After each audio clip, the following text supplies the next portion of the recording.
This is The Boys podcast from TV Podcast Industries, and we're talking about The Boys Season 3, Episode 6, Herogasm.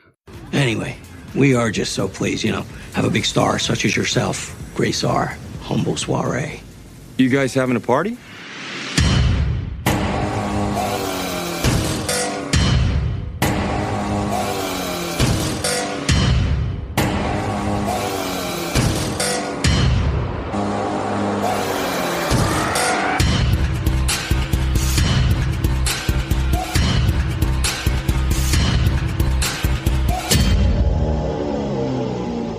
Welcome back, fellow dirty boys and girls. This is The Boys podcast from TV Podcast Industries, and we're talking about Herogasm, Episode 6 of Season 3 of The Boys. I am one of your hosts, John. I'm one of the hosts, Darick. And rounding out this trio of truant triplets, I am Chris. Excellent.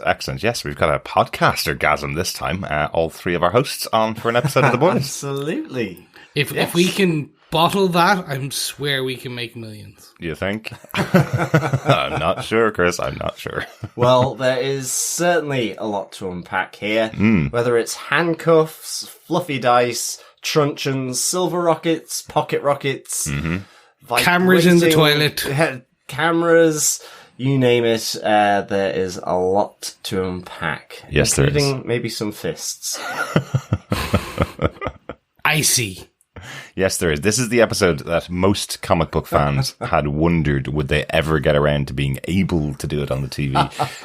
I think this season has been setting up that they can definitely do this type of episode. I think they can do anything after this. Yeah, definitely. I was saying to John, there was a great conversation going on Twitter about lots of showrunners talking to each other about the kind of notes they used to get from the network when they're on network TV about the types of things they couldn't say, couldn't refer to certain words in certain circumstances. And now they're all on streaming services where they're basically getting no notes. They can just put whatever they want on the service. It's unbelievably different. Let's just say, as one of the lady sort of screams about the stretching powers of one of the supes, dare I say it? Yes, they certainly stretched the boundaries of this episode. Dare I say it? Yes. I'm looking forward to seeing the reactions. We're recording this a little bit in advance of release, as we have been for all the Boys episodes. I'm looking forward to hearing the reactions when the episode does come out on Prime Video this week. What do you think? 100%. 2 days every week we've seen people just kind of consistently go, The Boys is just amazing. And it's just continued to increase the kind of conversation about how good this show is. This is a make or break one, where some people may get turned off by like, all right, they went too far. Yeah. Or this is the one where like, yeah, okay, this is exactly what we thought was going to happen. Remember, we saw sexual supes in season 1 in the bar at the very beginning. Yep. We saw the shrinking enjoyment factor of a soup at the very beginning of this season. So, yeah. This is in episode 1, we had Pop Claw back in season 1 as well. So, or season 2. Dare I say, it's been building to this explosive moment since season 1, I guess. Exactly. But let us get into our spoiler-filled review of Episode 6, Herogasm. Will it put you off for life, or will it just make your jaw hang loosely from your mouth in shock and horror? Yes. Or will it have you gagging for more, as they say in the industry, I guess? Let us get on with some of the episode details. Darick, what are they? Well, the showrunner for the show, Eric Kripke, is responsible for all of this. Who's to blame? He is, absolutely. But he, of course, is not the only one responsible. Also responsible are Garth Ennis and Darick Robertson, who wrote the original comic book series, and the executive producers, of course, Seth Rogen and Evan Goldberg. This episode was written by Jessica Chou.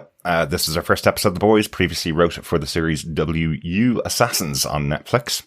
And the episode was directed by Nelson Cragg, who directed episode 5 as well. Yes. Wu Assassin was pretty good. It was one of those kind of wushu style procedural based Netflix one.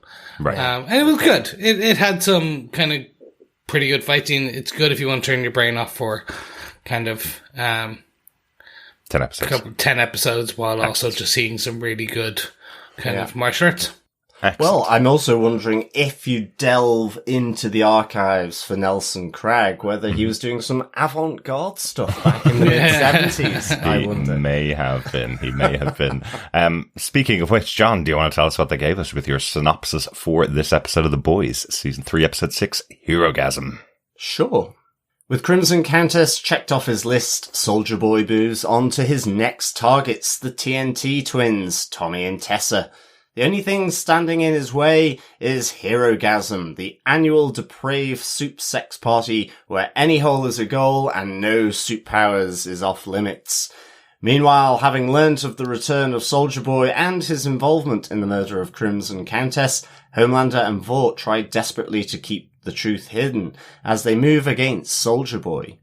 Elsewhere, Nina puts Frenchie through the ringer as he tries to make him choose whether to kill Kimiko or Cherie, but even without her powers, Kimiko saves them all. As Soldier Boy and a souped-up Billy and Huey scope out the party, Homelander has sent the Deep to wait for them and warn TNT, while A-Train has also arrived looking for the racist Blue Hawk after his pleas to Ashley for justice were rebuked. Greeted at the door by Love Sausage, Starlight and Mother's Milk, soon to be covered in man's milk, also arrive to try and stop Soldier Boy's revenge attack on TNT and the inevitable collateral damage that will follow. Soldier Boy takes out TNT, learning that Black Noir and, by extension, Vought were behind the plan to take him out. In the devastating aftermath, A-Train takes his own swift revenge, and Homelander arrives. Homelander faces down Soldier Boy, Billy Butcher and Huey, and almost loses the fight. Pinned down by Butcher and Huey, and with Soldier Boy powering up, Homelander manages to escape just in time to safety, albeit bruised and shaken.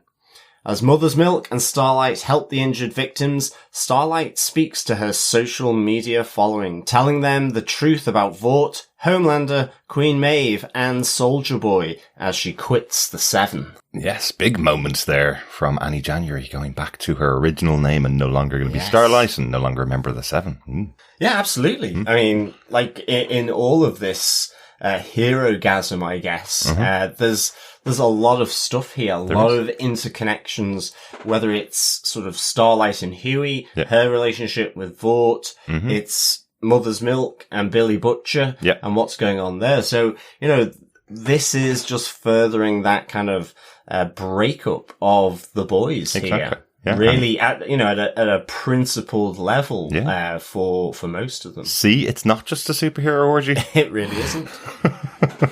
There's deep stuff in this as well. There certainly is, yeah. Let's get on to our main moments from the episode. We always talk about our boys moment, our protagonist moment, our Seven antagonist moment, and any other outstanding moments for the episode. Who wants to kick us off? Chris, do you want to take us off with your point? Sure. I'll jump in straight away because we'll take in one of the more deeper conversations, and we're just going to go deep in emotional deepness. The Huey and Annie January breakup, essentially the final schism, the straw that broke the camel's back, and any other stupid analogy I can give it, because Huey is an addict now, but beyond it's not just say more a narcotic based. There probably is some narcotic based influence there in his V24 that he's been taking. But we also hear that it's the quote unquote the power, the feeling it gives him, as he is now able to save her. He's able to look after her. He's able to not just be the one everyone comes to the rescue of. He is able to do things himself. Yes. And this is huge. This is what it means to be, or what he believes it means to be a hero. Yeah. It's his addiction to the V24 is just because of how emasculated he feels, you know? And it's only when it comes to Starlight and that feeling that, you know, the guy must always save the girl, and this is what's driving him. And yet, as I love the moment where Starlight says, I thought it was the V24, but you always said that it wasn't a problem for you. And now I see it was. So it's you. It's not the V24. Yeah, exactly. And I think the other little interesting thing that we see here with Huey, just given the V24 as well, is when he's with Soldier Boy, and you just see him taking some kind of goo.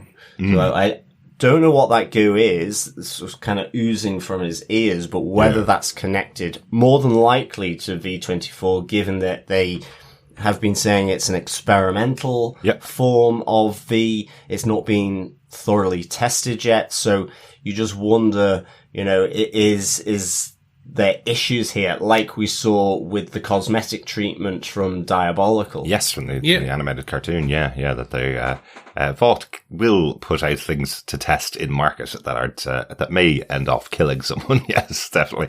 Initially, when I saw that scene, I actually thought it was just a bit of Crimson Countess. Charred remains coming out of his ears after the explosion, maybe. But he was far enough away that it couldn't be that, right?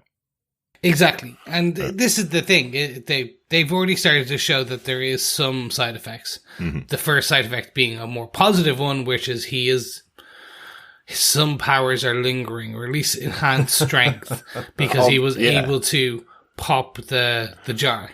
Yes, and I was laughing this time because we specifically called that out, that he was able to open a jar that he couldn't open before, and this time he can't even pick up the shield of Soldier Boy, so it's not a huge amount of extra power that he has. I do also like, because I haven't been podcasting on The Boys since, the second episode? I think, So I do just love the fact that his teleportation results in him being naked when he gets to his destination, but also anyone who he tries to save, like with Starlight taking it out of the danger zone, also becomes butt naked as well. The comic timing of that scene, I have to give props to the director on how that was put together, just because he just jumps at her and then suddenly she's outside and they're both naked. And I love the reaction of both characters to what's just happened here. It's a really, really good comedy moment. It's also the preparation that he's now got to do, because he's got to pack fresh clothes. Absolutely.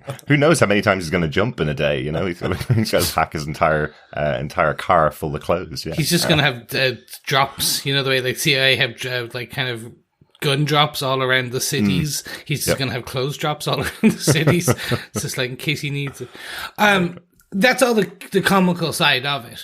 The unfortunate deeper side to this is that this is potentially the end of their relationship.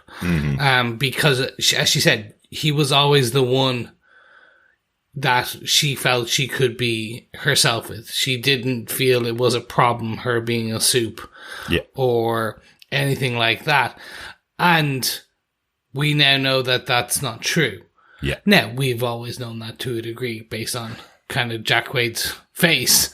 Kind of. I actually take it that he's fine not being the hero. That's not the kind of person that he would need to be. It's just the fact that he does need as much saving as he does. I think going into it and having that conversation with Starlight where she says, do you mind me being the powerful one or the strong one? He's kind of going, no, that's not a problem at all. But he has to be saved, once a week almost at this stage because of his association with the boys and with the Sevens. So he's probably kind of going, right, I didn't mean that I'd never want to be the one to save. So he does kind of say that as well. He does say to her, I occasionally find it tough to not be able to be the one in charge or the one that's saving. So now he has the opportunity with the V24. Yeah. I do think this is, at least for this season, the end of their relationship. Well, we've only 2 episodes left, yeah. Well, and I think you see with Starlight as well, with the whole piece to her mobile phone, and when we see her with Victoria Newman, in the end, I've just had enough of all this trouble that Vought brings, that the boys are bringing, that she's worried about Huey, with everything. Yeah. It's just kind of, she's at the end of her tether. Yeah. And the most empowering thing that she can do with the protection of her huge following is just quit and to get rid of all the problems, the stress, you know, she's effectively de-stressing her life to some extent by removing herself from all these different, bits. I mean, even the deal that Victoria Newman is looking to, sort of do with her, to sort of synergize their own powers bases for one another. You know, she's just like, I've just had enough of it. I think just on that though, I loved that Victoria Newman just gave her a little nosebleed at the end, that kind of threatening warning. That was pretty that was pretty dark from Victoria Newman, I think. Absolutely. For sure. Just to show that she's not lying. You know, and I also like the confidence of him walking into the room and going, you know, I know that you know that I'm the head popper. You know, that's that kind of confidence of it. She's going in to tell her exactly what she is. I also love how Starlight describes this, because this is the central premise of the show, really, that she's just described to Newman. Effectively, everybody's telling her constantly all the ways she has to be shitty. No matter how much of a hero she wants to be with her powers, everybody is always making an excuse and trying to tell her the crappy things she has to do. And she has had enough of it. She's saying, I'm out. Unlike everybody else in the Seven, she's not willing to just go along with the crappy things that they're all being asked to do. So, so I like that. That is the premise of that side of the show, I suppose. And her former beau being, face off, I guess, at the top of a skyscraper as well. At the hands of Homelander. Yes, supersonic. Alex. Yeah. So that's the end of my point. I'm with a heavy heart. I think they'll have some kind of resolution, but it will not be that of their kind of relationship until we get into the next.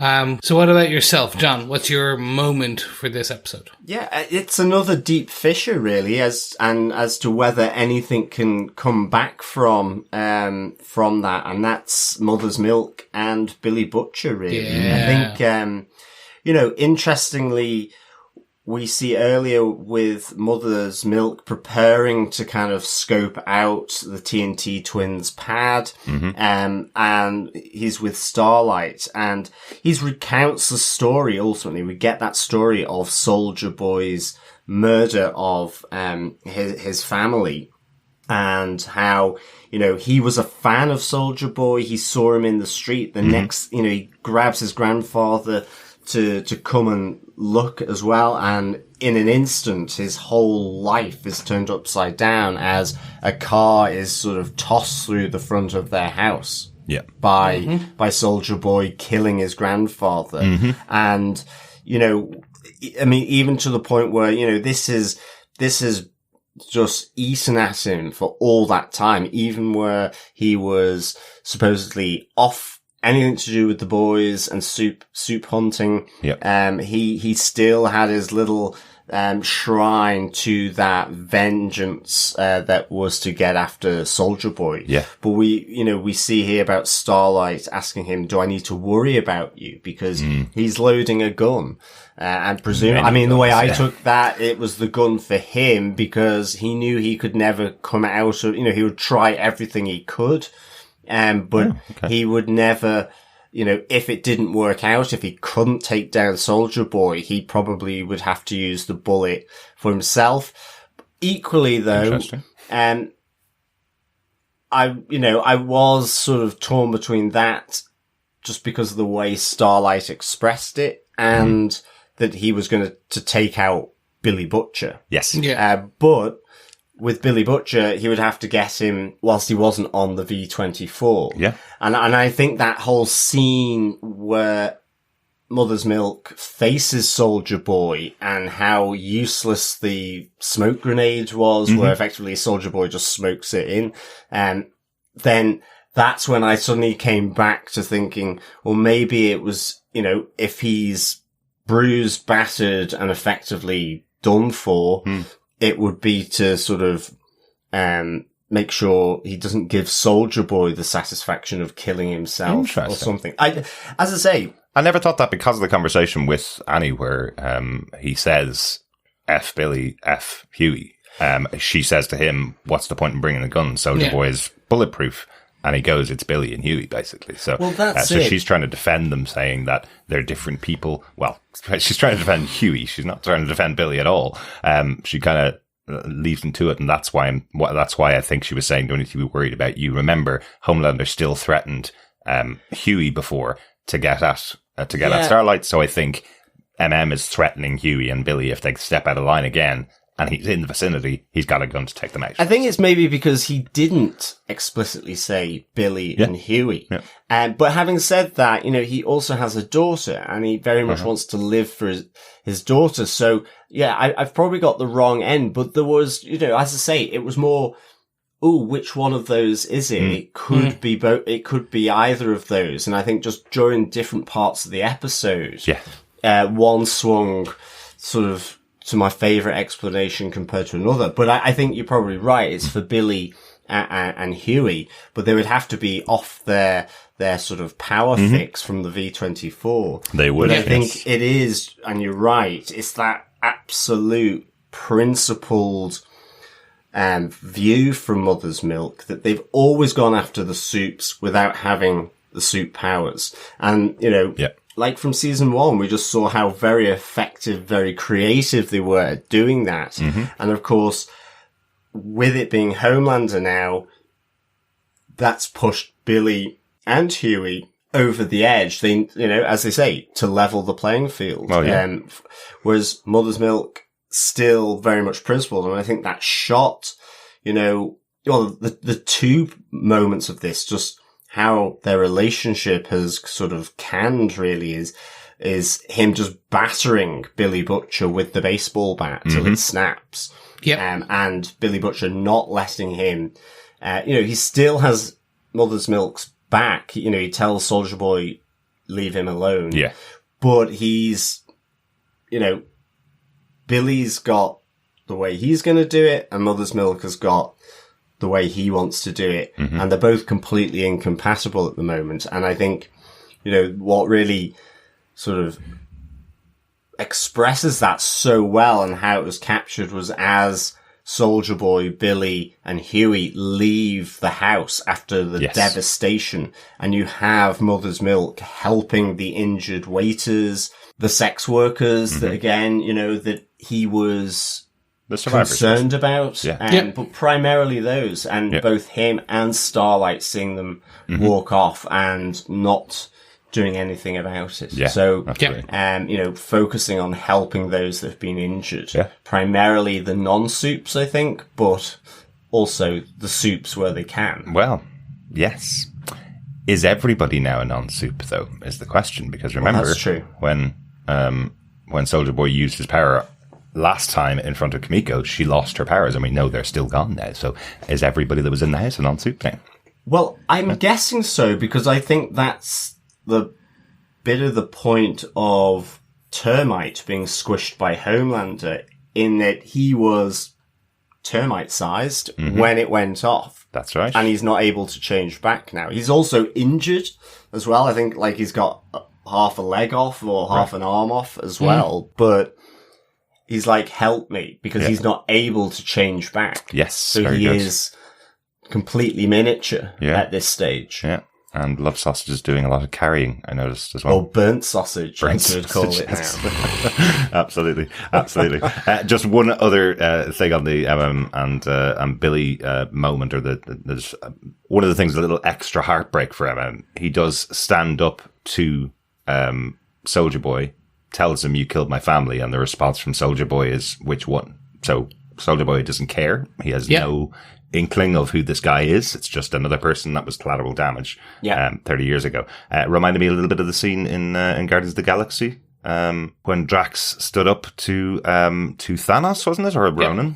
He stood up to him and said, you killed my family, and he just goes, which one? Basically. So, So that little moment where something has been festering, specifically for this has been festering so much since his grandfather died that he has his OCD effectively from that moment onwards, and he's just been told, God doesn't even remember who he is, so no idea. So a good story though, it's good to finally get the full story about his history. No, agreed. Anything else about and Billy in the episode, John? No, I think that's all from me. Okay, well, I'm going to talk about Kimiko. Very good. Do it. Let's follow up quickly on last week's episode. We do get confirmation that yes, she thought that Frenchie had walked out on her. Not that he was taken because of the kiss. You see her texting him saying that, Yes. have you left me because of this? Did I scare you off? Kind of thing. So, unfortunate after such a romantic last episode. Yeah, between the two of absolutely. them. But then she gets kidnapped and brought by little Nina to the warehouse, to effectively, as punishment for Frenchie not going along with the plans, not becoming the attack dog again for little Nina. He's being asked to choose between killing Cherie or killing Kimiko, which is really brutal. God, sticking him to a pole with a D-lock around his neck as well. No way of him to get out, and just having to watch someone shoot one or the other. And I think, if this would be standard Kimiko with her powers, I don't think Frenchie would have had any worries at all. He knows how for the first time, how vulnerable she is as well here. So, you don't count Kimiko out ever. And I'm glad you, even without V in her system, you also don't count her out. But this felt like a really brutal fight. We've seen fights throughout the show so far with all of the main protagonists and antagonists up against each other. I felt this seemed like the most brutal fight because of how punishing little Nina's guys are to Kimiko. They're specifically attacking her injuries to make her feel more pain than they really would even need to. Yeah, it felt really vicious. And I think the other side of it that added to that for me was the setting, in that, as separately with Mother's Milk and with Billy Butcher as scoping from a distance, as they go into Herogasm, they talk about Frenchie would have loved to have seen this. Yeah.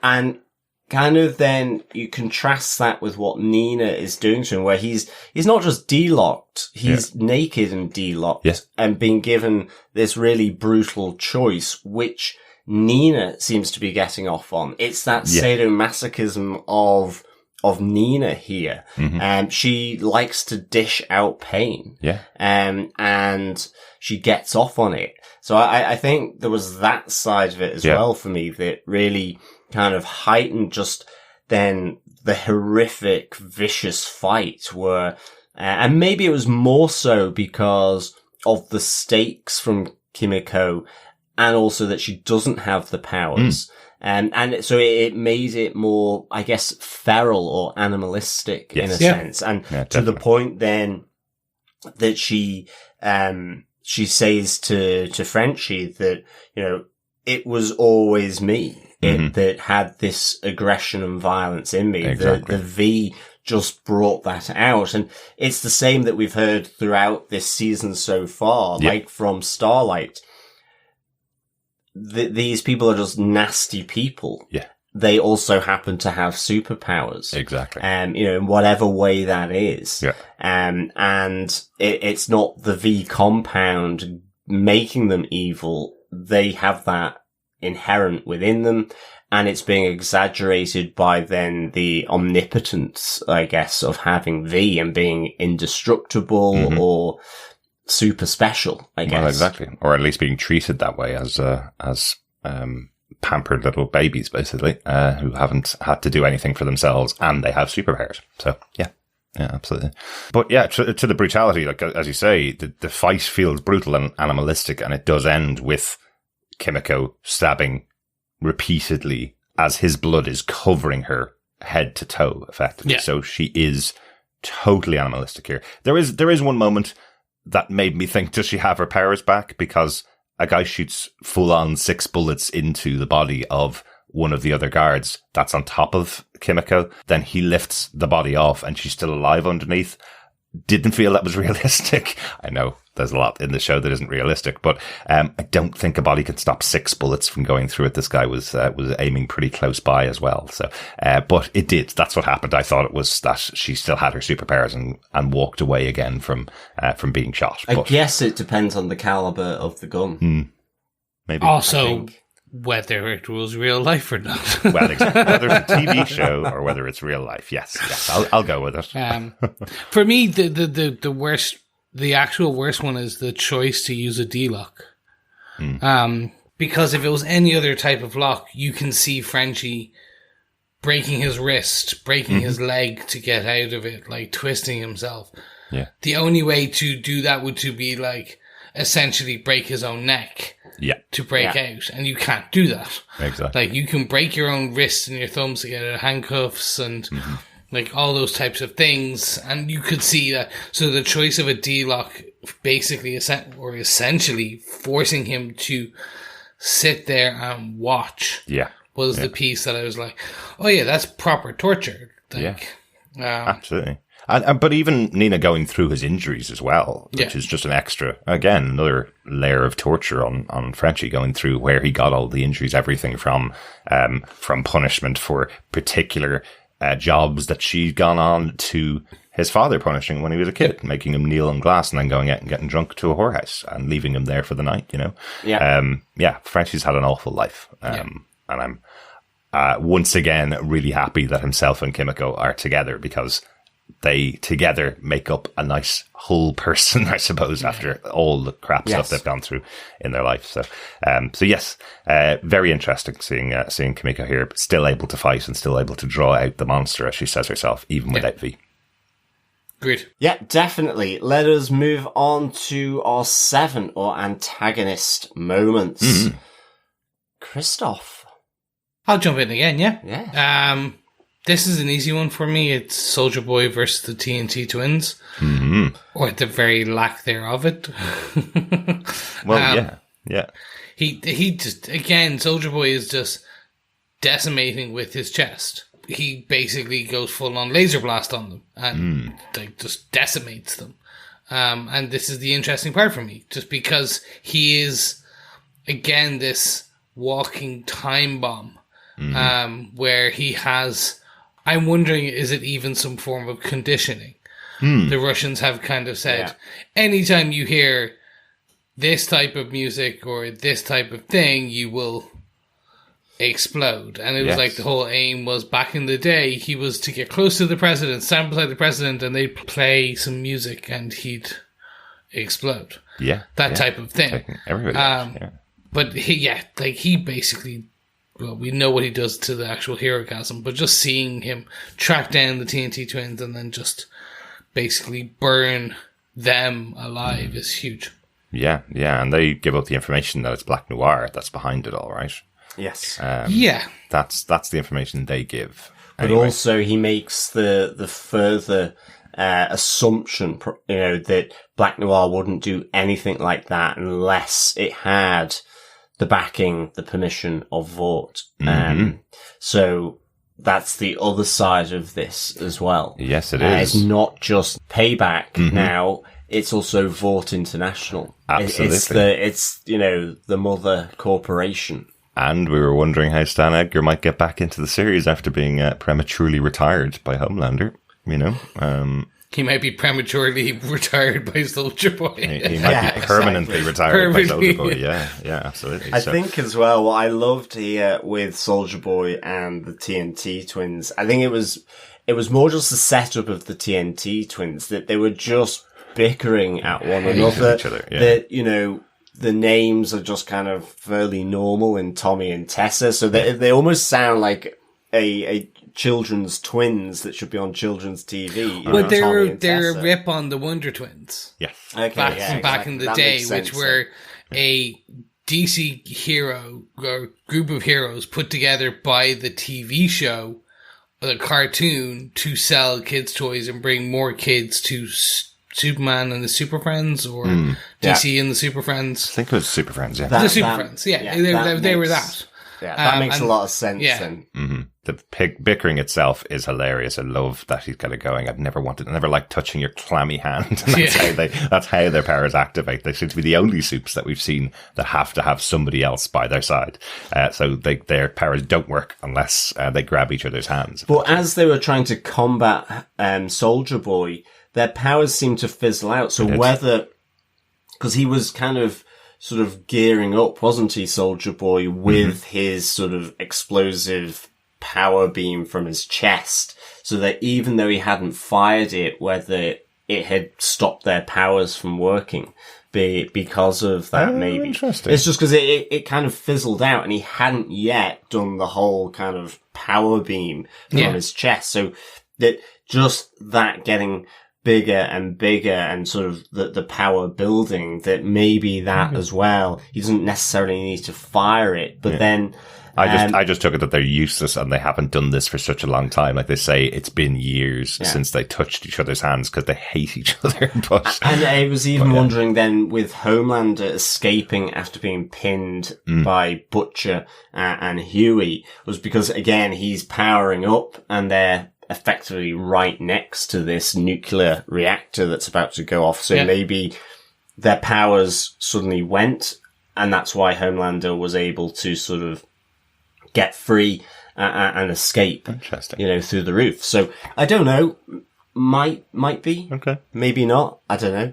But I think I really like the fact that Soldier Boy effectively doesn't remember what's happened, and we hear him talking to Huey about the same thing when he took down the buildings in Midtown, that he blacked out, had no recollection really of what was going on. Yeah. And at least in that moment, whilst he is snorting prescription medication and drinking whiskey and eating fast food, he says, I wouldn't harm them if, I wasn't meant to. Exactly. He still feels he's the hero, right? So, which is that contrast to Starlight saying he doesn't care in the same way that Homelander doesn't. Yeah. I have to say I love Huey's reaction to hearing that he's blacked out and the explosion wasn't something he intended to happen, and Huey's kind of going, that won't happen again, will it? Right? Yeah. Right? Yeah. I mean, the interesting thing is as well, because you have the music, I was thinking the same thing about, the triggering of the music. Mm-hmm. Is it just the music? Is it the stress? Does he need to start something? Or, because literally then, you're right, it is a walking Russian weapon. Ah, yes, like here. Winter Soldier. Yeah, who has to have a certain set of phrases said to him, and he would turn, whereas this guy seems to just get the memory, I guess, of the experiments that were done on him, because it seems like the Doctor had the radio on all the time. So whenever he hears a tune from a Russian tune, I guess he goes off. I get it. Every time I hear Cha Cha Slide and Macarena, I am the exact same way. Love it. Anything else on Soldier Boys versus the TNT Twins, Chris? Nothing. That's really it for me. Yeah. There's a lot more to discuss in this episode, so we can kind of fast follow on to the next point. I was just wondering if he was going to kill them or not. I know he went there to kill them, but he did offer to save them if they gave up the information. And the fact that they're kind of useless now, that they don't have powers, was he actually going to walk away there before the love sausage music made him explode at Herogasm? I think he offers it, but I think I didn't take it as a yeah. I didn't really. It was more just like, I'll think about it, but I probably won't. But sure, I'll think about it. Kind of sucks if you're going for revenge and then can't remember that you've gotten your revenge. Basically, yeah, That basically he's going to start up his own Memento style thing where he starts tattooing different. I've killed them. I've killed them. I've killed them. That could be it. Anyway, John, do you want to take us on with your next point? Yeah, it's the Homelander triple threat match. I mean, this was really, really good. I mean, I loved, when Homelander sees Billy Butcher there and he's like, it is all about me, and it's almost to that moment where he has just found out that it's Soldier Boy, the supe that he looked up to. He has that moment in the mirror where, he has doubts about whether, I guess, he could even do it because Soldier Boy was his hero as a young kid, or because of what Soldier Boy represents in the same sense of similar aspects to Homelander. Well, He was the original Homelander in a sense, but and also statues right outside the building exactly. of Vought. But also just the power. What are the playing cards here? What do you have on the different powers here that they match up? And so you see him having that self-doubt. Yes, and little Moon Knight.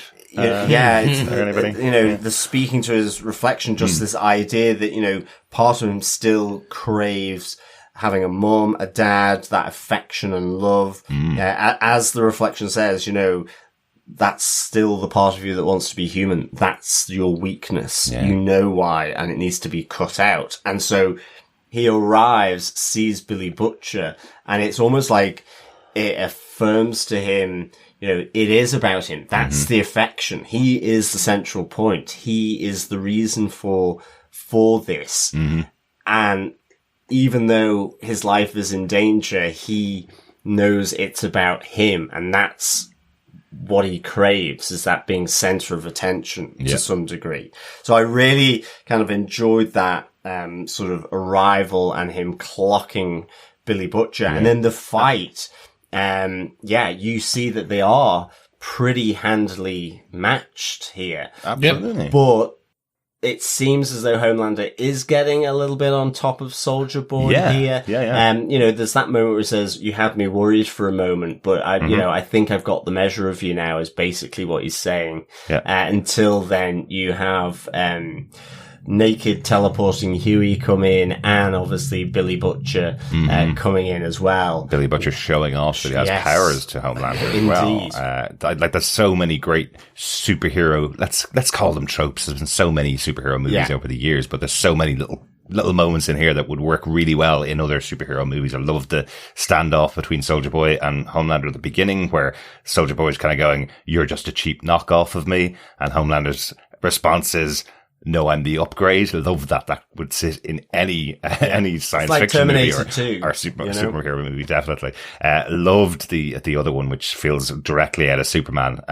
The Billy Butcher with his laser eyes versus Homelander's laser eyes, both meeting right in the middle. It's like Harry Potter, I guess. Expelliarmus kind of thing. Yeah, I even like the comeback from Soldier Boy but you're wearing a cape, and uses it to good effect. That's how he grabs Homelander as well, grabs him by the cape. The fatal weakness of superheroes is the cape. It is. As they get caught in the jet engine.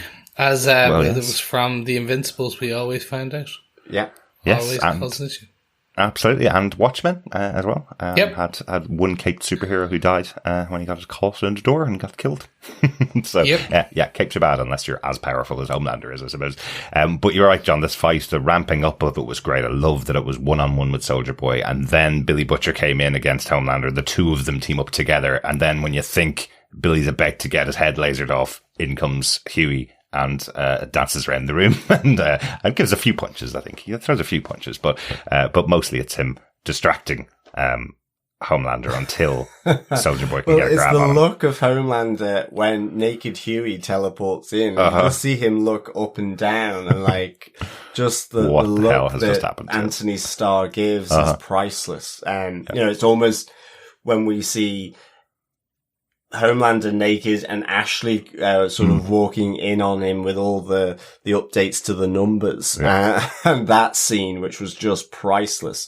It's not to the same effect, but you just get that brief kind of, what have I got here? Why is there a naked Huey in the room? Yes, absolutely. And also a great smackdown from Soldier Boy. I love where he does a proper wrestling move, picking Homelander up in the air and then smashing him into the ground. Really cool. I think there's a good chance, if the three of them have the opportunity to do that again in the future, that they could take out Homelander. But will they get the opportunity? That is the question. Exactly. The only challenge here really was that Soldier Boy, having exploded from the inside 10 minutes beforehand, couldn't seem to recharge quickly enough to take out Homelander here. Interesting, though, hearing that Billy and Huey were both willing to stay in the explosive blast. They've both been close enough to see a blast from Soldier Boy can take out, a mile radius basically, or can take out an entire house before. So they were willing to sacrifice themselves to take out Homelander right then and there. Even though Billy's pushing Huey to leave, Huey's not willing to leave. So if the explosion had gone off, it could have taken out both of them as well as Homelander. Absolutely. And I mean, they have lost the element of surprise now as well for Homelander. Him arriving, he just thought he was encountering Soldier Boy, that it was to do with random explosions, at least Midtown, until the Deep and his wife sort of give the intel that he's going after, payback. So, they've lost the element of surprise. Homelander, no doubt, will be very ready. And be very well prepared next time. Absolutely. Great. The only thing this was missing was Don't Stop Me Now, with some pull cues and just spinning cameras. Excellent. Shaun of the Dead reference there, Chris. Yeah. Yes. No, because I literally, that's all for 30 seconds, maybe not even that. What's Huey's favourite? Billy Joel. Just a Billy Joel song, just kind of to the beat. That type of them kind of smacking down Homelander for a second. Yeah. Just it would have been like, oh my God, they're going to, oh no, they didn't do it. Yeah. Okay. I don't think they have the upper hand long enough for even a part of a song to play during that scene. It's a great back and forth, and they really do show the power of Homelander. He is a powerful guy. But I really did like the scene, really like the fight. It's very cool. Yeah, the upgrade. Darick, what about yourself? I'm going to talk about A-Train because I think he has some great moments in this episode. It's kind of the culmination of his story from all the way back to season 1. We even have a moment where Huey asks him to apologize for killing Robin, and he does so, and I believe it. For the first time, he's actually saying sorry because he has had this experience. Ashley points out to him how many hours she has spent cleaning up his messes in the past, and now, it affects you, so therefore, now you want something done about it, but you never cared before, and that seems to have worked quite well on A-Train. He seems to now realize what he's done in the past. So I like that. I like that he gave a genuine apology. Also like that Huey gave him a proper punch across the face as well while he was superpowered. Now A-Train knows as well. A-Train also knows that they've got superpowers, basically. So I thought that was quite interesting. And he's really there to take out Blue Hawk, who was getting absolutely nothing done to him by Vought, even after everything he did. Like, this is, wow. When he calls out to Ashley, I thought we'd gotten rid of the Nazis. And Ashley's response is, Vought stands against racism and Nazism in all its forms. Going, yeah, but he is literally killing black people by choice and has literally put A-Train's brother in hospital because he felt threatened in a room of non-powered black people, is basically what A-Train's saying to Ashley. But yes, he does get his full-on revenge there after the explosion at Herogasm, taking Blue Hawk out, dragging him by a foot and using his superpowers. And we've heard in the past that if he uses his superpowers once, he may die, so we haven't seen him use his superpowers throughout this season. This is the first time I think we've seen them since last season, since that diagnosis. We did see it in the commercial, but that was a fake commercial. We don't actually think he actually ran. He just did the Kylie Jenner, hi, have a Pepsi. Exactly, yes. So what a way to use your final powers, I guess. So is it a redemption arc for him? I guess the fact that he has apologized for the death of Robin, at least he's seen the light. But once again, I mentioned it before, the boys doesn't like to have redemption arcs, likes to still punish their antagonists if they've done something bad. So his punishment here is that he has a heart attack and it goes to silence at the end of that scene. He has had the heart attack that was predicted by the doctors, and it goes to silence of that scene. So that might be the final act, I guess, of the superpowered A-Train. Yeah, I don't think so. I think they'll do something cool with it. I just don't think they'll kill him off. Yeah, I guess we'll see on next week's episode. But I'm really glad that he got the punishment of Blue Hawk. Like, again, the people that do the bodies in this show, the people that do the effects, the physical effects, that body looked absolutely gross. You can imagine all the drivers going, "Oh, a new form of road marking has been painted onto the tarmac." So I know what the white line in the middle means. Exactly. What does the red streak in the center? I don't remember this from my my highway code book. I loved this whole arc with A-Train in this episode, and I think in particular the bit with Ashley as well, where it really hits home to him. Where I mean, again, I liked how Ashley, in order to summon the strength, rips pretty much half her hair out. Yep. Like we saw at this, in episode 1 when she was having sex with the director of the movie. And just, you know, she's kind of elated that she stood up to A-Train, but effectively gives him the home truths. Yeah. And they're not going to do justice, because how many crisis meetings have I had to be in with, you know, Popclaw, the murder of Robin, and so on. So, you know, not that it's right, but she tells it to him how it is. Yeah. So I thought that was really good. I definitely just took it as the babysitter is no longer willing to babysit the naughty child anymore without saying anything. And especially someone like A-Train, who doesn't even have powers anymore, and she still has to treat him like a superhero. She has to treat him like one of their prized possessions in the Seven, just because that's the way they've been doing things. So I love that she stands up to him there. It was really good. Yeah.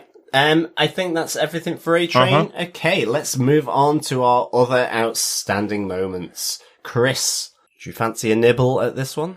I do. It's Love Sausage makes his return.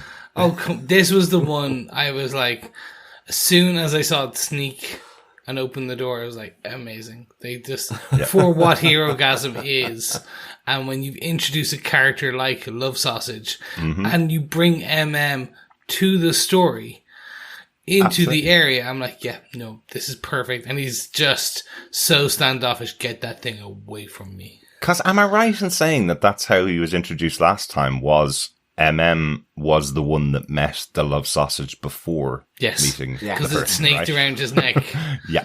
So it is once again. He knows exactly. In this episode, he has a really serious storyline, but he does get some of the best Herogasm moments. Well, and quite literally a Herogasm that covers him in man's milk. Yes. And that was just hilarious. So it's just one of these, just seeing Love Sausage like that. Yeah. And then, interestingly, you mentioned it. He's running off quite charred, as if he's been barbecued, and no shrinkage. So, is Love Sausage like basically a sausage that's been left on the barbecue for 24 hours? He'll have to watch where he treads from now on, because he can no longer treat it like a cobra and snake charmer. Does your sausage hang low? Does it wobble to and fro? Can you tie it in a knot? Can you tie it in a bow? He kind of like be one of those, one of the characters from Star Wars with the Fortuna. Yeah, it's Bib Fortuna from Star Wars. He'll have to wrap it around his head or something. Well, there you go. That was my very quick outstanding. I just loved that they brought it back, and they brought him back to annoy. Well, they brought him back for Herogasm, and then they brought him back to annoy Absolutely. Yeah. And gives him his name as well. He says, get your love sausage away from me. And that's what the character's named in the comic book. And he says, oh, that's quite a good name for me. So I wonder what he was named. Probably like Stephen or something. Exactly. Mark. I think it's just Mother's Milk. It's just how Laz Alonso reacts to it all as well. Like, you know, he's about to get the gun out. Starlight's having to kind of calm him down. She's having to calm him down after Termite's just sort of resized out from a woman and sort of goes across his best leather jacket. She has to calm him down then. And then when he goes to clean that off, he gets covered in, you know, the I was going to say Saturday evening television foam sort of. Yeah, that's a good way of putting it. Like, that's it. And is like just in shock. But so at this point is Starlight. So it's like is just, it's like it comes in threes, dare I say. Absolutely. Yep. It did look like the goo. Remember when they used to goo people and slime people on British TV? And it looked like that, just not green. Just a white version of it. Without the green food dye, they've just slimed it's hilarious. And you're right, it is exactly like the pie in the face kind of moment, or the water bucket over the head. It's the reaction of someone like have this happen to them. If this had been Huey, he doesn't react like that anymore because this happens to Huey all the time, but it's MM, a person who needs to be endlessly clean at all times, having these three things happen in a row. It's hilarious. And again, he knows what Herogasm is. He walks into the room saying, this is something that Frenchie would love to be at, and he gets the full experience, let's say. Yeah. Absolutely. Yeah, I absolutely love this. This was good. How about yourself, John? I think we're still going to stay in Herogasm for all these points. I think so. I dare I say it, the butt cheeks that have launched 1,000 ships, that have caused millions of women and men across the land to scream in pure joy. It is, dare I say it, the deep goes deeper with, just to reference a John Wyndham book, the Kraken literally wakes here. Yes, it does. And it wakes to great effect for the deep. I loved this, because we'd seen it earlier when he was, making love to his wife and getting distracted with the octopus. Like Timothy, Timothy in the tank. He's had to eat that. He's now found his replacement for Timothy, who's good at fellatio and just getting caught by Starlight, who immediately takes a picture for bribery purposes, quick thinking from Starlight. Knows her audience, yep.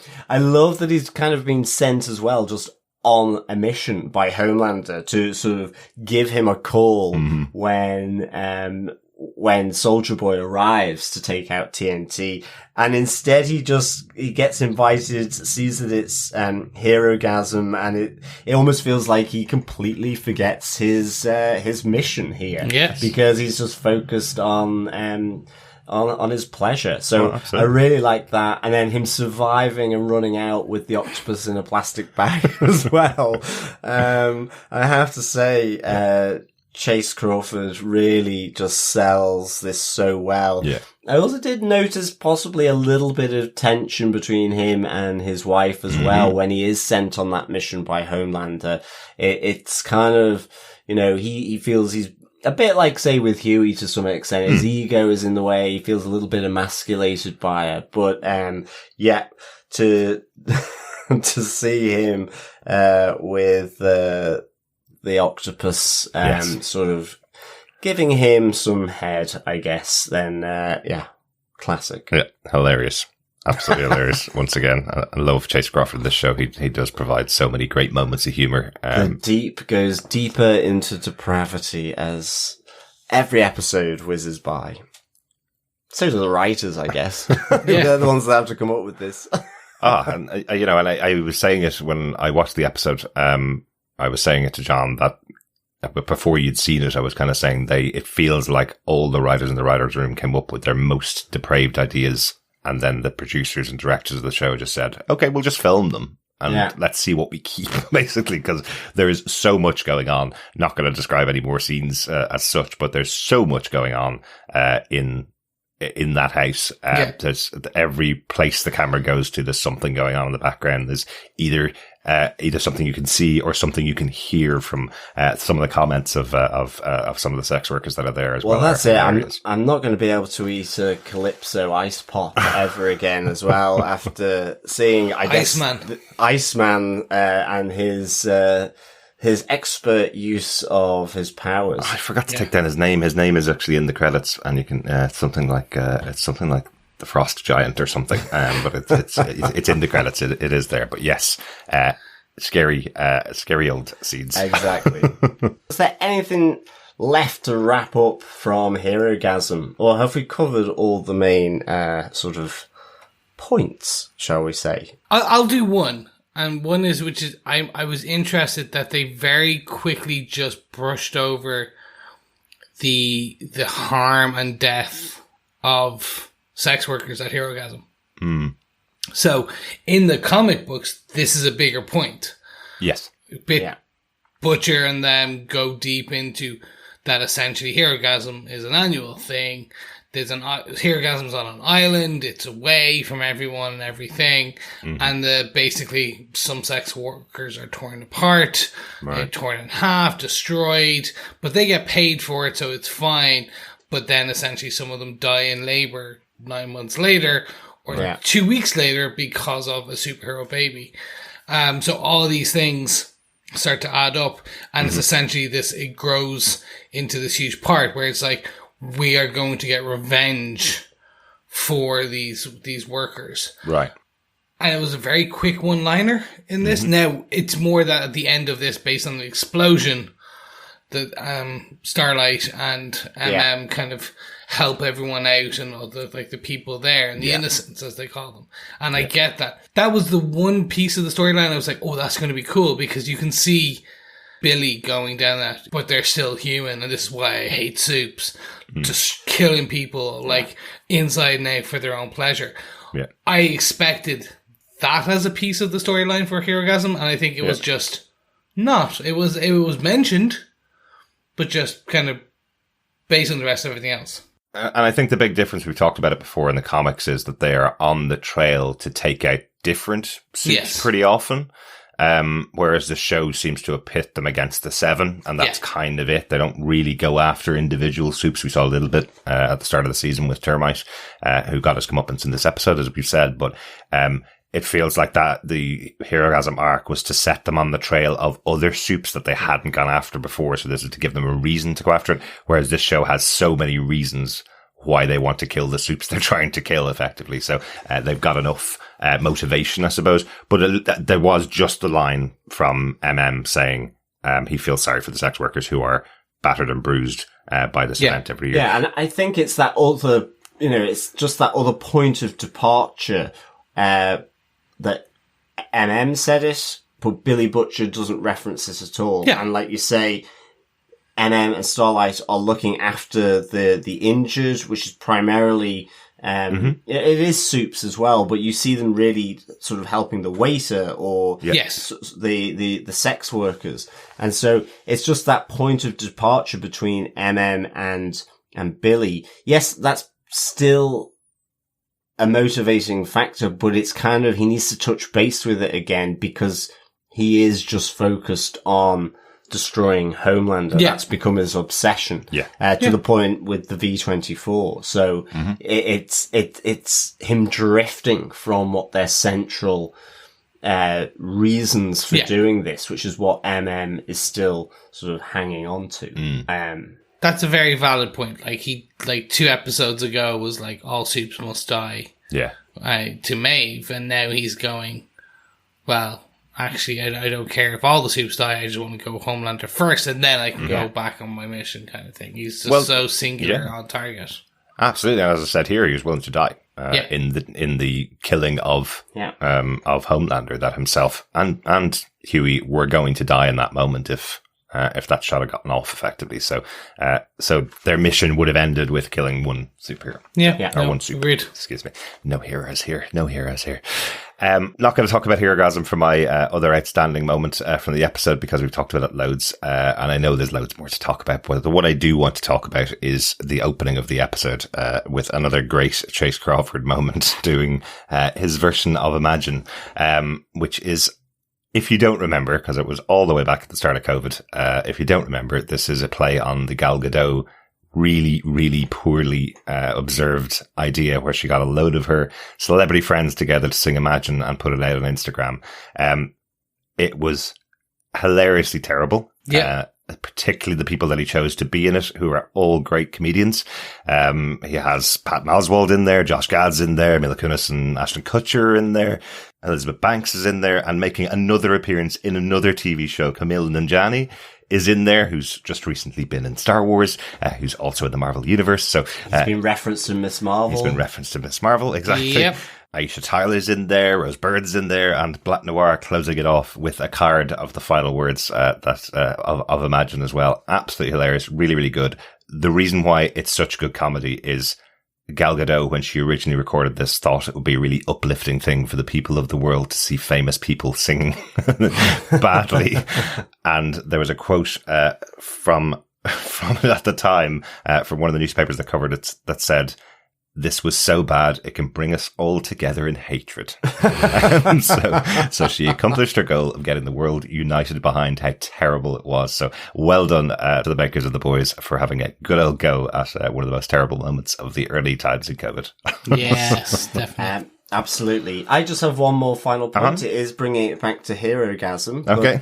The instigator and founder of Herogasm was in fact Soldier Boy 70 years ago Absolutely. with Liberty back in 1952, who became Stormfront. That's correct. Yes, he called it out. And you just get a little quizzical look from Huey. Yeah. No actual mention of Stormfront, interestingly. But yes, another connection there. Yeah. Yeah, definitely. All roads lead to Vaughn. Absolutely. Indeed. All roads lead to Stormfront. But, fellow boys and girls, I think that wraps up our points for episode 6, Herogasm. Let us finish with what we thought of the episode. Chris, what did you think of episode 6, Herogasm? I loved it. It was just so wild, wacky, offbeat, story moved forward, relationships died, people were burned to a crisp, sausages were burnt and cremated beyond usage. Every aspect of this was fun. Like it is really continuing to ramp up, but not at a pace that is too much. If that makes sense. They're not running too fast where we're missing good story beats, we're missing character growth or anything like that. Everything is being delivered in a way that makes sense for the season, the characters, and really set you up with, we've got 2 hours left. I text you guys the second this was over and went, oh my god, episode 6 is amazing, but what are they gonna do? And that was kind of it. I'm like, you guys have not even so much to do, but what are you gonna do in the next 2 episodes? Because you have so much to do. I know you can do it. I know you can stick this landing, but you're gonna do, and I've talked about this before, it's the Empire Strikes Back. People are going to get these really unhappy endings almost, where you like your season ends and you're happy that it's over and like some people have won, but your your 2 favorite couples are no longer together. Like, is that where we're going to end? So will the boys be no more? Will Homelander be no longer kind of doing his thing over the city, but doing it over the world this time in space? Who knows? But I really enjoyed this episode for what it is. Its departure from the comics was great because it does separate itself already, and we knew that. But it was just, for Herogasm, I give you a large bow, but then we'll quickly run and shut the door because I really don't want to get covered like mother's milk. Huzzah! Excellent. Darick, what about you? What did you think of Herogasm? Excellent episode. I particularly going through the podcast here, there's so much other stuff that happened with the backdrop of Herogasm going on in the background. I definitely think they pushed the boundaries of what has been on TV before. Once again, there's so much stuff that they've had in here, which will shock people. But I do think there's so much other stuff in the story going on as well. It's a really good balancing act they've got here for this episode. Top episode of the season, I think. Yeah, definitely. How about yourself, John? What did you think overall? Yeah, I absolutely loved this episode. Give it 5 battered sausages out of 5. For non-Irish listeners, you can pick those up as well in your local takeout over here as well. Get a nice battered sausage with chips, a bit of salt and vinegar, sting. So yeah, all very good. I love this. It's what the boys does so well. It's absolutely on the nose, right in your face. Sort of no compromise. You get what you get. Some people aren't going to like it. Others are going to feel uncomfortable with it. Others are going to whoop for joy. But at the end of the day, like you've both said as well, there are the story beats. There are the little moments that potentially are going to pay off in future episodes that we saw. It's all these little things that just kind of build that lovely tapestry, the really big fissures that, are separating Starlight and Huey. Eminem and Frenchie from Billy Butcher. All this going on.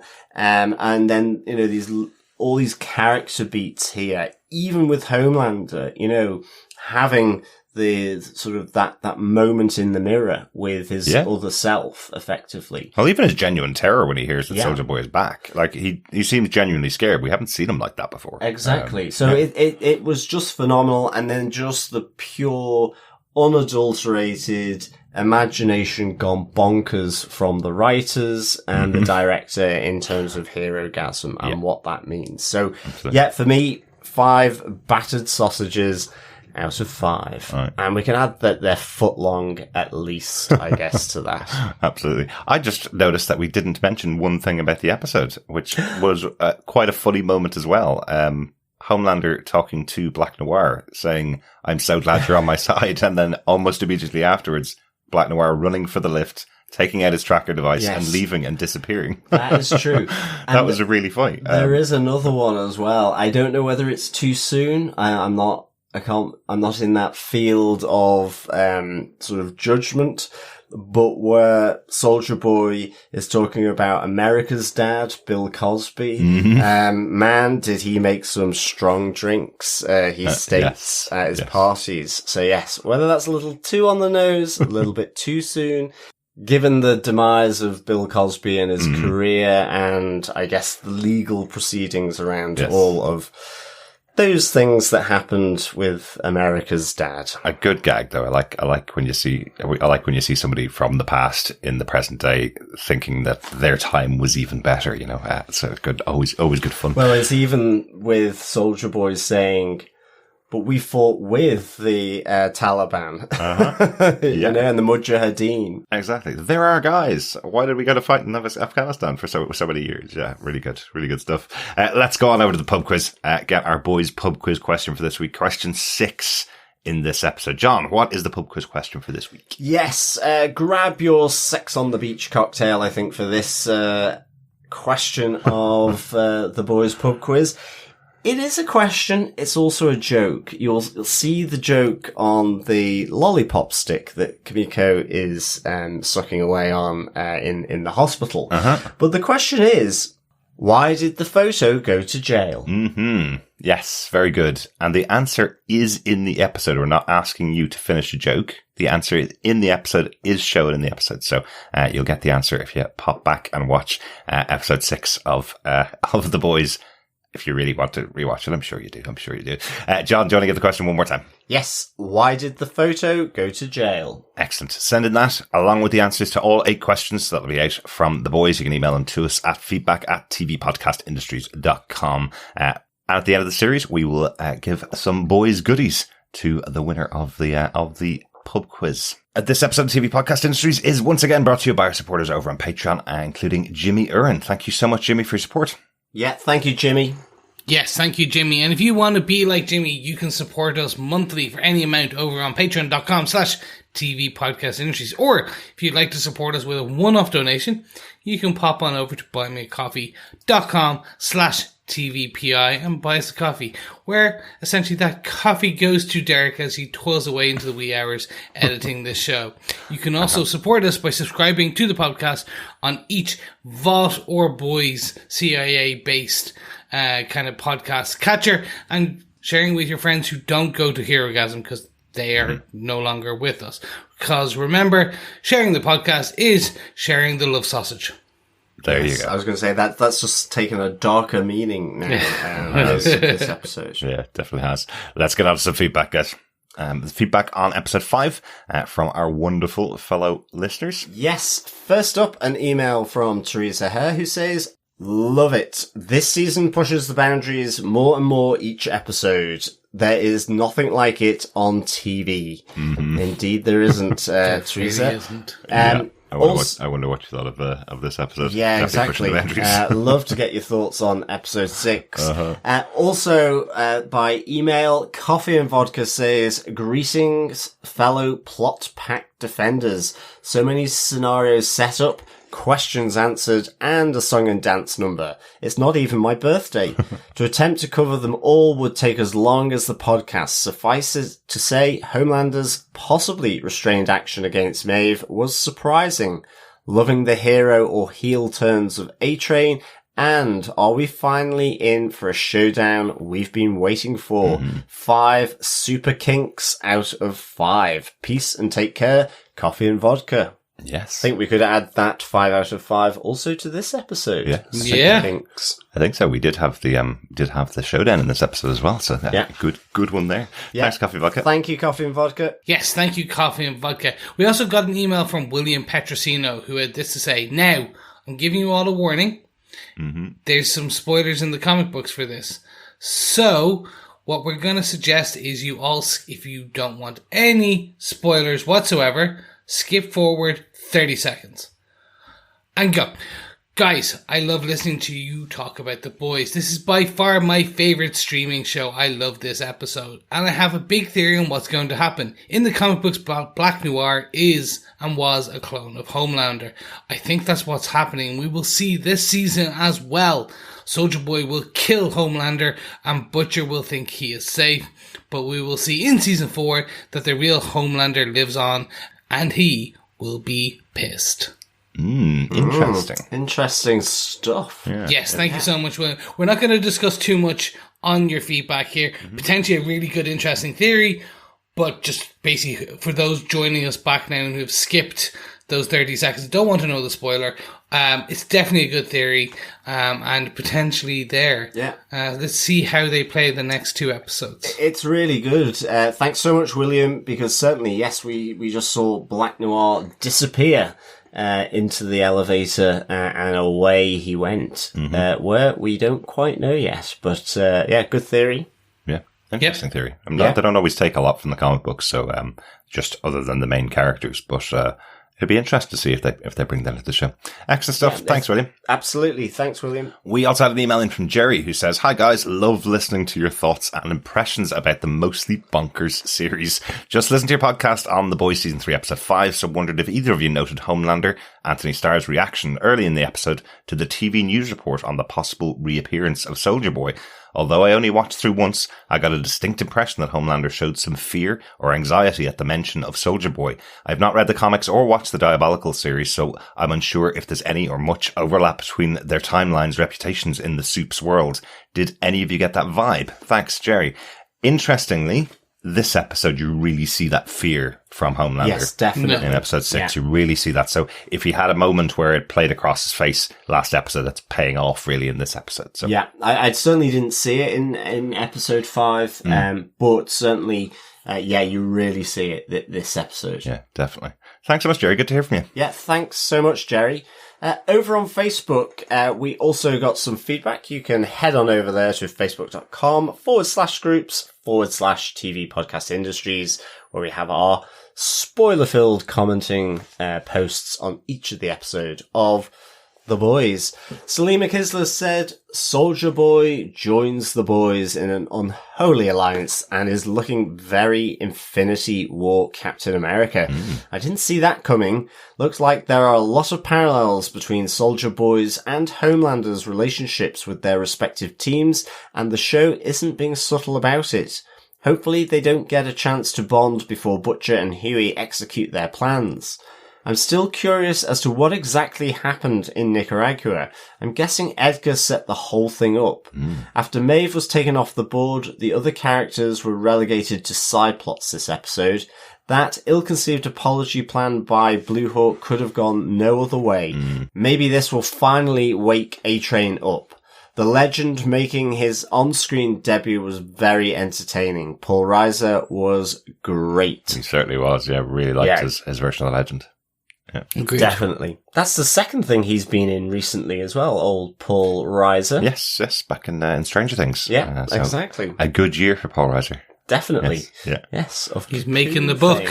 He is. He really is. All for juice. Yeah, because he's mad about acting. Yes, he was on the show Mad About You. Hey, a lot thank of you. people remember his time in Aliens, where he turned into one of the most hated people Yes. in sci-fi history. So I'm glad he's got something good. Thanks so much, Lynn. Yeah, thanks so much, Celine. Yes, thank you so much, Liam. We also have some feedback from Heather Wallace, who had this to say: Crimson Countess or Crispy Countess? Wow. Butcher has crossed a line he is never coming back from. Mm-hmm. Will this deal with the devil go as he wants, or will Homelander and Soldier Boy be mirror reflections? Their relationship with their girlfriends, quote unquote, are the same. Both Maeve and the Countess hated them. I hope Maeve makes it through. She's been so interesting this season and is the closest thing to a hero outside of Annie. I half expected a Maeve Butcher hookup from the moment she was revealed as his source. They had so little to do with each other though the earlier seasons, so seeing her in his apartment speaks volumes about the alliance they built. Poor Kimiko, she absolutely thinks Frenchie abandoned her after this kiss. It was definitely their first kiss. They had this little cute little grin at the coffee machine like he couldn't quite believe it. They're romantic. When she was hurt, he was calling her my heart so sweet. That's yes, right. The my heart piece was absolutely fantastic to see that. Yeah. And I think setting it up as the two of them really kind of being the new Annie, Huey, love, kind of pinning your kind of hopes and dreams on as a couple. Yeah, absolutely. I think as well, to the Maeve point, I wish we'd seen more of her actually so far in this season. And I think the relationship built from the showdown, certainly, sort of at the end of season 2, but, a bit like as well with Coffee and Vodka saying, I think, surprisingly that she's been given a reprieve by Homelander to some extent as well, keeping her alive. But Homelander is so infused with all these, regrets about the people that he hasn't quite made it with, in a meaningful way. Again, part of that human side of him that, he believes or should be cut out like a cancer, I guess, we saw in this episode. Yeah. It's interesting, isn't it? Because I know a couple of characters have kind of said that Maeve's dead, but there's no way. She's too big a character to kill off screen, right? So I guess she's got to be. I hope so.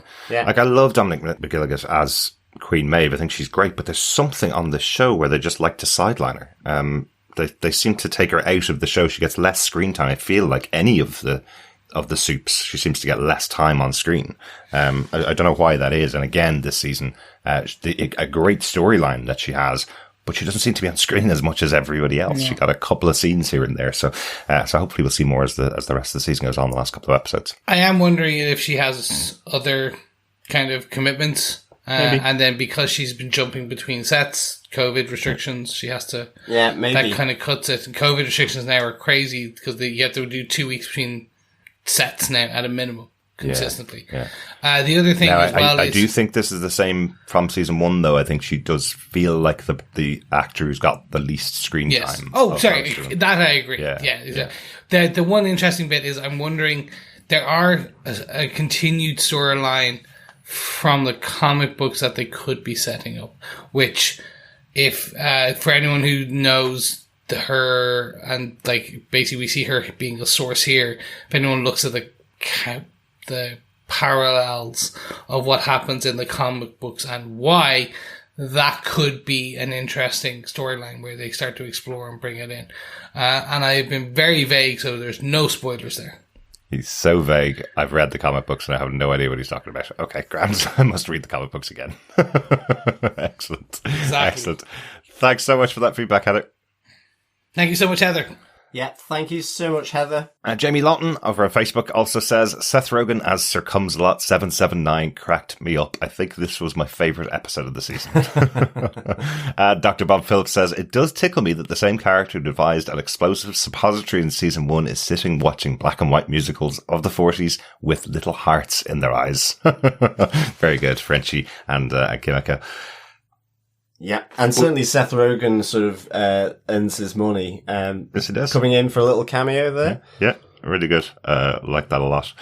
We got some feedback in from Alan Thomas and Matt Murdoch, who corrected me on something I said in last week's podcast. Alan Thomas said, last time I piped up to say I thought Darick was right about something, he interpreted it differently from his co-hosts. This time, I think Darick is wrong, and Chris is right. The going for coffee thing struck me as shock and awkwardness associated with the first ever kiss, not a blasé reaction to something they had already done plenty of times before. And over on Twitter, Matt Murdoch said, I agree with Chris and I convinced Darick that Kimiko did not speak. If it were real, wouldn't we have gotten a scene with a doctor that Serge originally left for right before the musical number interlude? You are 100% right, Alan and Matt. I'm totally convinced. I don't know what happened the first time I watched it. I was obviously writing my notes and I looked away at the wrong moment, because the next time I watched it, it was 100% clear that it was their first time they'd kissed, and referred to in this episode when Kimiko thinks that Frenchie's left her because she kissed him for the first time. So, so 100% wrong. I did pose it as a question because I knew I must have missed something, because it felt really weird that she would have spoken for the first time. So, first kiss and she didn't speak. Yeah. So, excellent. Thanks, guys. Thanks, guys. And look out for some merch coming in the future where Chris was right. 2022. That was the first time and probably the last time. You don't need any more of that, Merc. No. Otherwise, we won't be able to get you out your house. Yeah, I'll just write it on a toilet somewhere, Chris. That's fine. Yes. I'll do that myself as well. Embossed loo paper. But thank you. Yeah, thank you so much, Alan and Matt, for the comments. We will be back with our, I guess, in-depth chat and possible sort of double, triple entendres for The Boys Season 3, Episode 7 next week. We are also covering Miss Marvel on Disney Plus as well. And our third and final installment will be making its scheduled appearance very soon with Umbrella Academy Season 3 on Netflix as well. So it is jam-packed, is TV podcast industries at the moment with all your favourite TV shows. It is, yes, but just like most of our Netflix coverage that we're going to be doing, we won't be covering Umbrella Academy on its release. We're covering two other shows at the moment that are coming out weekly. We will cover Umbrella Academy next month, I think, in between the ends of these shows. We just can't take on a third show at the moment. We have seen a couple of episodes of it. We can say it's really good. Really liking the opening couple of episodes of Umbrella Academy. Really excited to talk about it and talk about the show when we have the opportunity to. So watch it. Send in your feedback to us at feedback@tvpodcastindustries.com on the full season or any of the episodes that you watch, and we'll talk about it on the podcast when we have time. Yes, definitely. Thanks so much for joining us. Talk to you again next time. Yes, thank you so much for joining us. We'll see you soon. Yes, thank you so much for joining us, fellow boys and girls. It's great having the trio back together again and discussing everything to do with this most irreverent of shows, The Boys. We'll speak to you again soon, but before that, remember, keep watching, keep listening, and keep Herogasming. I didn't know what way you were going to end that. Thanks. Bye. Bye.